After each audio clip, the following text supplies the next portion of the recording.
जय माता दी। आज हम सब मिलकर दुर्गा सप्तशती के 9वें अध्याय का पाठ करेंगे, निशुंभ वध। मैं अर्धनारीश्वर के श्री विग्रह की निरंतर शरण लेती हूँ। उसका वरण बंदूक पुष्प और स्वर्ण के समान रक्त पीत मिश्रित है। वह अपनी भुजाओं में सुंदर अक्षमाला, पाश, अंकुश और वरद मुद्रा धारण करता है। अर्धचंद्र उसका आभूषण है तथा वह 3 नेत्रों से सुशोभित है। राजा ने कहा, भगवान, आपने रक्त बीज के वध से संबंध रखने वाला देवी चरित्र का ये अद्भुत महात्म्य मुझे बतलाया। अब रक्त बीज के मारे जाने पर अत्यंत क्रोध में भरे हुए शुंभ और निशुंभ ने जो कर्म किया उसे मैं सुनना चाहता हूँ। ऋषि बोले, राजन, युद्ध में रक्त बीज तथा अन्य दैत्यों के मारे जाने पर शुंभ और निशुंभ के क्रोध की सीमा नहीं रही।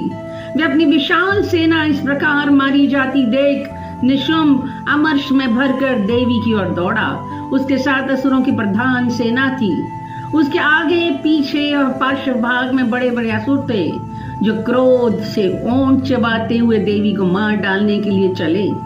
महापराक्रमी शुंभ भी अपनी सेना के साथ मात्रगणों से युद्ध करके क्रोधवश चंडिका को मारने के लिए पहुंचा।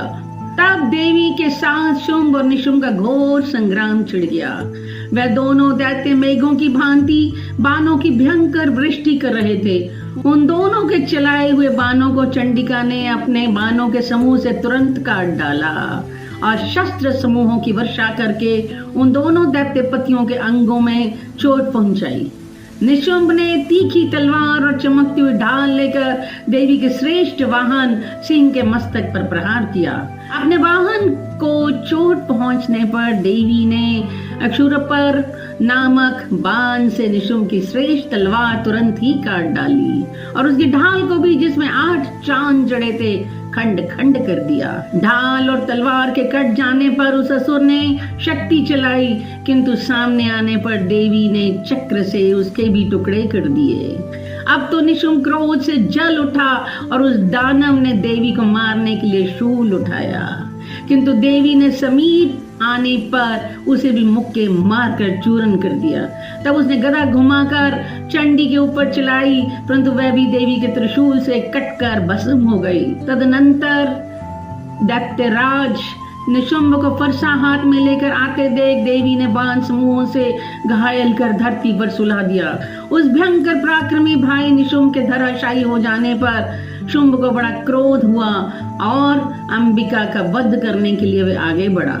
रथ पर बैठे बैठे उत्तम आयुधों से सुशोभित अपनी अपनी बड़ी 8 अनुपम भुजाओं से समूचे आकाश को ढककर वह अद्भुत शोभा पाने लगा।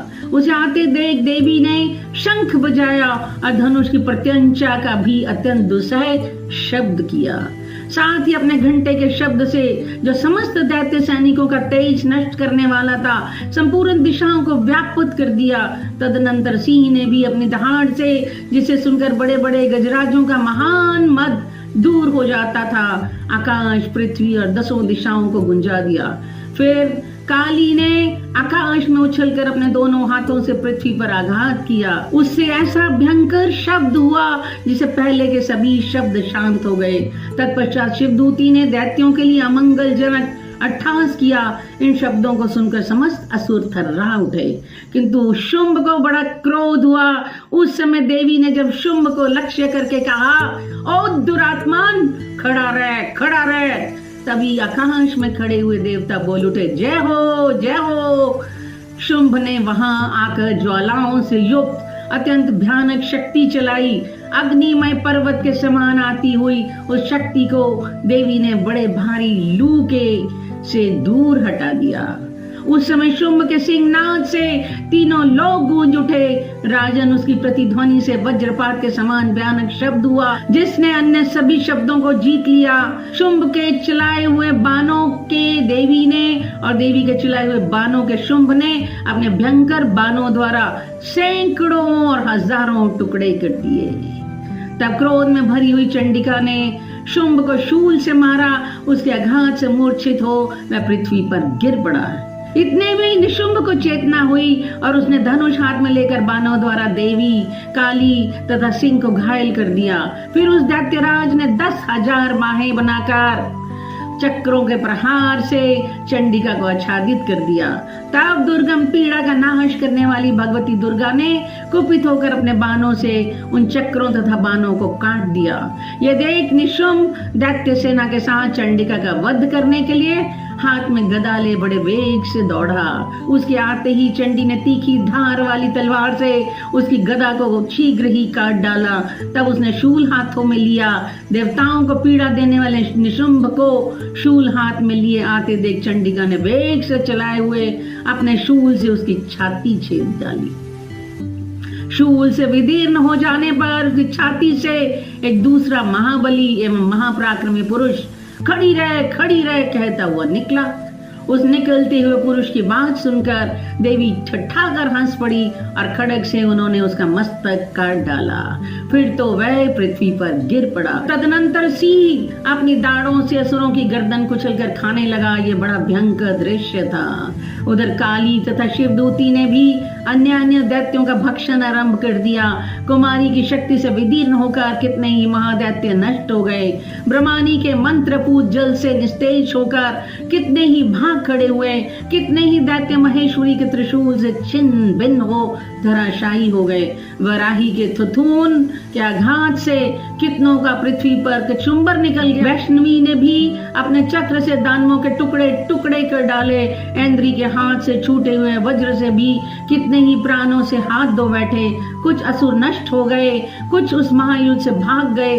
अब कितने ही काली, शिवदूती तथा सिंह के ग्रास बन गए। इस प्रकार श्री मार्कंडेय पुराण में सवर्णिक मनवंतर की कथा के अंतर्गत देवी महात्म्य में निशुंभ वध नामक 9वां अध्याय पूरा हुआ। जय माता दी। 10वां अध्याय शुंभ वध। मैं मस्तक पर अर्ध चंद्र धारण करने वाली शिव शक्ति स्वरूपा भगवती कामेश्वरी का हृदय में चिंतन करती हूँ। वे तपाए हुए स्वर्ण के समान सुंदर है। सूर्य, चंद्रमा और अग्नि यही 3 उनके नेत्र हैं तथा वे अपने मनोहर हाथों में धनुष, बाण, अंकुश, पाश और शूल धारण किए हुए हैं। ऋषि कहते हैं, राजन, अपने प्राणों के समान प्यारे भाई निशुंभ को मारा गया देख और सारी सेना का संहार होता जान शुंभ ने कुपित होकर कहा, दुष्ट दुर्गे, तू बल के अभिमान में आकर झूठ मूठ का घमंड न दिखा। तू बड़ी मानिनी बनी हुई है किंतु दूसरी स्त्रियों का बल का सहारा लेकर लड़ती है। देवी बोली, ओ दुष्ट, मैं अकेली ही हूँ। इस संसार में मेरे सिवा दूसरी कौन है? देख, ये मेरी ही विभूतियां हैं, अतः मुझ में ही प्रवेश कर रही हैं। तदनंतर ब्रह्मानी आदि समस्त देवियां अंबिका के शरीर में लीन हो गईं। उस समय केवल अंबिका देवी ही रह गई। देवी बोली, मैं अपनी ऐश्वर्य शक्ति से अनेक रूपों में यहाँ उपस्थित हुई थी। उन सब रूपों को मैंने समेट लिया। अब अकेली ही युद्ध में खड़ी हूँ, तुम भी स्थिर हो जाओ। ऋषि कहते हैं, तदनंतर देवी और शुंभ दोनों में सब देवताओं तथा दानवों को देखते देखते भयंकर युद्ध छिड़ गया। बाणों की वर्षा तथा तीखे शस्त्रों एवं दारुण अस्त्रों के प्रहार के कारण उन दोनों का युद्ध सब लोगों के लिए बड़ा भयानक प्रतीत हुआ। उस समय अंबिका देवी ने सैकड़ों दिव्य अस्त्र छोड़े। उन्हें दैत्यराज शुंभ ने उनके निवारक अस्त्रों द्वारा काट डाला। इसी प्रकार शुंभ ने भी जो दिव्य अस्त्र चलाए उन्हें परमेश्वरी ने भयंकर हुंकार शब्द के उच्चारण आदि द्वारा खिलवाड़ में ही नष्ट कर डाला। तब उस असुर ने सैकड़ों बाणों से देवी को आच्छादित कर दिया। ये देख क्रोध में भरी हुई उन देवी ने भी बाण मारकर उसका धनुष काट डाला।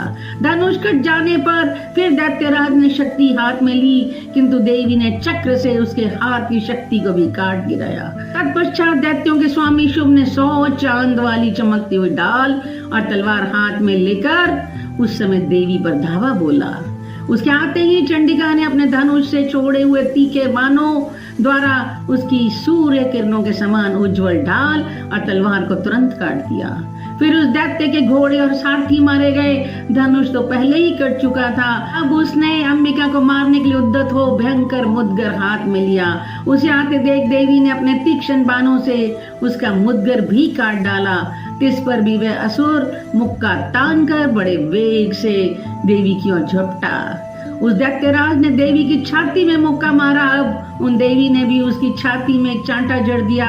देवी का थप्पड़ खाकर दैत्यराज शुंभ पृथ्वी पर गिर पड़ा, किंतु पुनः सहसा पूर्ववत उठकर खड़ा हो गया।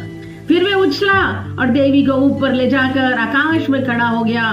तब चंडिका आकाश में भी बिना किसी आधार के ही शुंभ के साथ युद्ध करने लगी। उस समय दैत्य और चंडिका आकाश में एक दूसरे से लड़ने लगे। उनका वह युद्ध पहले सिद्ध और मुनियों को विस्मय में डालने वाला हुआ। फिर अंबिका ने शुंभ के साथ बहुत देर तक युद्ध करने के पश्चात उसे उठाकर घुमाया और पृथ्वी पर पटक दिया। पटके जाने पर पृथ्वी पर आने के बाद वह दुष्ट आत्मा दैत्य पुनः चंडिका का वध करने के लिए उनकी ओर बड़े वेग से दौड़ा। तब समस्त दैत्यों के राजा शुंभ को अपनी ओर आते देख देवी ने त्रिशूल से उसकी छाती छेद कर उसे पृथ्वी पर गिरा दिया। देवी के शूल की धार से घायल होने पर उसके प्राण पखेरु उड़ गए और वह समुद्रों, द्वीपों तथा पर्वतों सहित समूची पृथ्वी को कंपाता हुआ भूमि पर गिर पड़ा। तदनंतर उस दुरात्मा के मारे जाने पर संपूर्ण जगत प्रसन्न एवं पूर्ण स्वस्थ हो गया तथा आकाश स्वच्छ दिखाई देने लगा। पहले जो उत्पात सूचक मेघ और उल्कापात होते थे वे सब शांत हो गए और उस दैत्य के मारे जाने पर नदियां भी ठीक मार्ग से बहने लगी। उस समय शुंभ की मृत्यु के बाद संपूर्ण देवताओं का हृदय हर्ष से भर गया और गंधर्वगण मधुर गीत गाने लगे। दूसरे गंधर्व बाजे बजाने लगे और अप्सराएं नाचने लगी। पवित्र वायु बहने लगी। सूर्य की प्रभा उत्तम हो गई। अग्नि ज्वाला की बुझी हुई आग अपने आप प्रज्वलित हो उठी तथा संपूर्ण दिशाओं के भयंकर शब्द शांत हो गए। इस प्रकार श्री मार्कंडे पुराण में सवर्णिक मनवंतर की कथा के अंतर्गत देवी महात्म्य में शुंभ वध नामक 10वां अध्याय पूरा हुआ। जय माता दी।